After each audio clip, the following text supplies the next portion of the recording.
We're here to do a market update.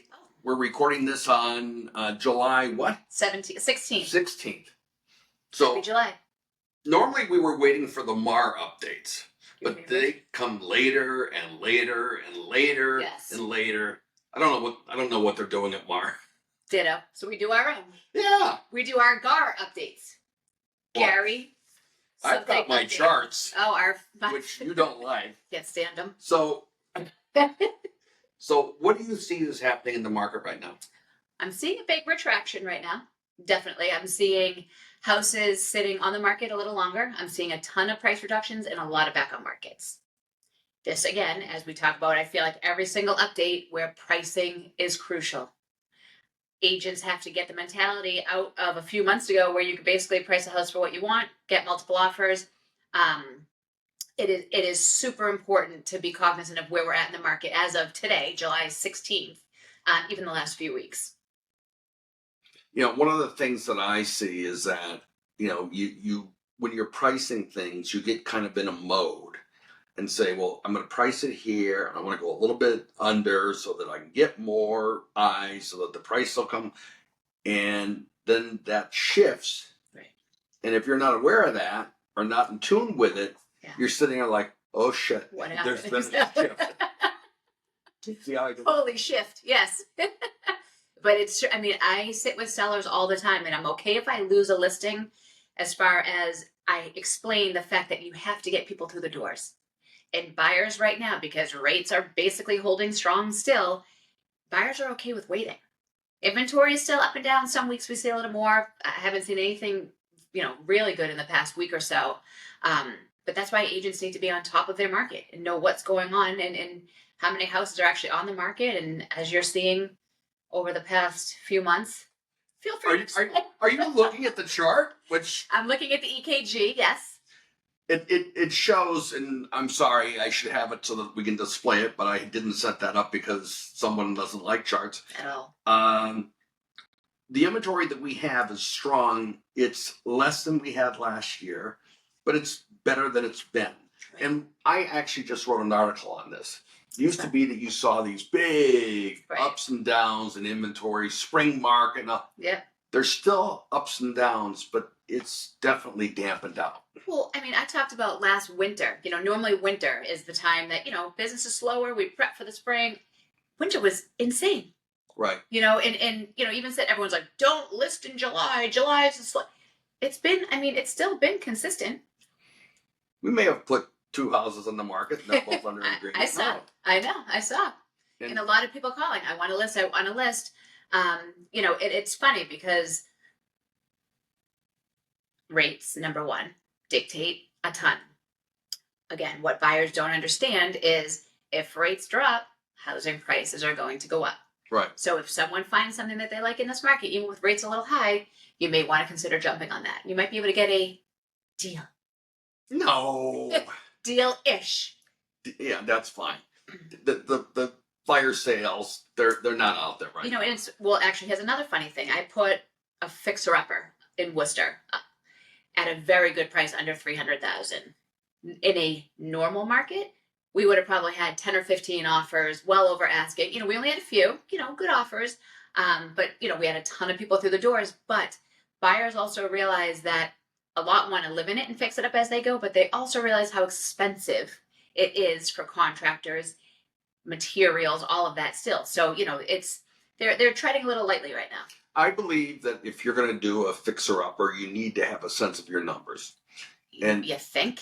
Yes. Well, no, I believe that strongly. Right. And what bothers me as a professional is when someone walks in and says, yeah, I'm going to do my first flip. Yeah, you want to take them aside. Right. Sometimes I do and say, do you really know what you're lined up for? Right. Because if you don't have the resources, contractor, someone to do the work. Yep.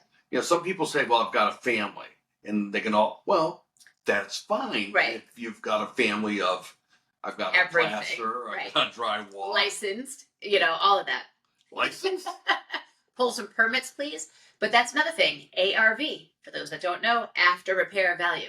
If you're looking for a flip, and I have investors all the time, I need a flip. the prices are still too high. The numbers just don't make sense. So that's why if you're looking to ever flip, you need to have a reputable contractor that can walk through with you, because there's like hidden things that you need to be aware of too. Electrical, plumbing, there's a million things. And if you don't know your numbers, you're not going to make anything. And if you make a mistake in your first flip, forget it. You're done. Right. And that's what people don't get. They all They watch those shows. They watch the Saturday morning shows or HGTV, and there they are. They're making money on everything. Yep. Although Chip and Joanna had to sell the lake house because they didn't make money on it. They don't do a special on that. And you don't flip a damn house in a couple hours. I mean, this TV is TV. The media, the news, none of this is real. A real flip, and I know what it takes because I'm in this world every day. It's a lot of friggin' work. It's a lot of money. You have to have people that you can trust. And I mean, there can be money in it in the right market. So let's talk about your most recent purchase. What did I buy? Oh, my van? No. Close. I love that van. Yes. Andrea's bought a little van that she's put her name on and the pictures of the dogs, and it's all exciting. But I'm talking about your mobile home. My mobile home, my cute little adorable mobile home. Yes. Your tiny home. Exactly. Oh, my favorite. Yes. It's great. Has it rented? I have a renter moving in August 1st. Hallelujah. Oh, you waited too long. Listen, this is okay. This is what happens. And I'm teasing her. But you buy this stuff, and unless you have someone immediately able to move in, you're going to have to carry it for a month. So this is okay. We know that the reason that I purchased this home was for a different situation. I technically did not want to be a landlord or have something else that I needed to babysit and manage. That did not work out. So I have learned, put that bleeding heart away. So now I had to list it and then deal with applicants and all of this. Don't you have a rental team at CRG? We do. However, being my baby, I need to, as the control freak that I am, I would like to know who is living in my home. And let me tell you, I give all of my landlords a lot of credit because there's also so much liability. God forbid you get a bad tenant and you have to go through the eviction process. Massachusetts is not pro-landlord. No. Massachusetts is pro-tenant. Tenants know a million times more than we do as far as their rights. Tenants always say, landlords are so tough. They have to be, because, this can mean a lot from losing everything for a landlord. I mean, I know landlords that have had foreclosures because they're paying like insane amounts of money to get these people out, go through the eviction process. They've been rent-free for a year or two. Then they have to get a constable, pack their stuff up, put it in storage, move it. I mean, it's wild. It's a big responsibility. So after like the 10th applicant, I'm like, should I just sell this? But no, You really did? I did. You know me, I get a little crazy. Because it's hard when it's yours. Right. I work for developers and I rent their properties, but it's not that emotional connection. But we're here. Good guy, we're in, we're ready to go. Please God stay there and please God be good. I started in real estate as someone renting in Lynn. And one of the things you learn renting in Lynn is if you have we had an office there. Yep. Nice office in a building. It was high rise. Okay. Were you on the Lynnway? No. Okay. We were downtown, Central Square. Okay. We would have people come in. I need a place today. ASAP. Forget it. And at first, you were like, Yay. Oh, live body. This is great. And then we quickly found out that if it was the day when Lynn Housing Court held session and the person was probably evicted, maybe best to move to the next name on the list. My problem as being a quote-unquote landlord is I feel badly for everybody. And I listen to everybody's story and I believe everything and I always want to help. But the problem is, you get these calls and I hear the stories and then I do like a little due diligence even before doing anything. And I see stuff online and I'm like, you kind of left that important stuff out, So it's hard for someone like me, that's more emotionally invested. It was definitely eye-opening to have people come in and, plead for a place to live. And you don't want them homeless and all that. Or especially if they have kids. And then you find out that this is what they've been doing. And that they move into a place having maybe paid first month, maybe negotiated that they'd pay the last month later, Yep. and they never pay again. I know. Those are Yeah. called career tenants. We called them opportunists. Yeah, I mean, unfortunately, there's always bad apples.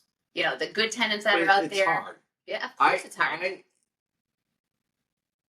I went into it wanting to be a good guy and happy, Yeah. and by the end, cynical, Of course. grumpy. I know. I mean, it's hard for me. I always try to see the good, but you know, unfortunately, you can't always fix those bad seeds. Well, that's the market update. Anything else you'd add? Not for now. All right. Thank you all.